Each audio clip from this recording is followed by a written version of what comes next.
तुपाची खूप मस्त चव येते भेंडीच्या भाजीला, त्यामुळे तुपात करावी ही भाजी. खूप छान लागते आणि टेस्टी लागते एकदम. सावजी तडका नागपूरमध्ये तुम्हा सर्वांचं खूप खूप स्वागत. आज आपण भेंडीची भाजी करणार आहोत.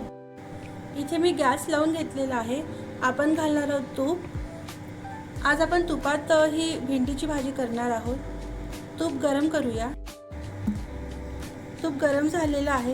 आता यात जाईल जिरं, मोहरी, बारीक चिरलेला लसण थोडा सोनेरी रंग येईपर्यंत परतून घेऊया, तळून घेऊया त्याला. म्हणजे त्याचा फ्लेवर खूप छान येतो भाजीला आणि खूप छान लागतो. मस्त सुगंध येतो. तूप पण लसण पण आपला छान तळून झालेला आहे. आता जाईल हिरवी मिरची, हळद आणि मीठही आपण यातच टाकून घेऊया चवीपुरता. बस 1 सेकंद फ्राय करून घेऊया. आता जाईल बारीक चिरलेली भेंडी ही छान मिक्स करून घेऊया. मसाल्यामध्ये छान मिक्स करून घेऊया भेंडी.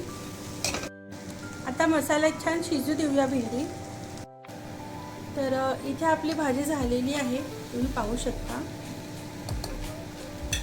तर आता गॅस बंद करूया आणि कोथिंबीर घालून सर्व करूया भाजी. आपली इथे भेंडीची भाजी तयार आहे. कमीत कमी साहित्यात होती ही भेंडीची भाजी आणि मी टिफिनलाच केलेली आहे आज सकाळी. तर आपण डब्यासाठीही करू शकतो.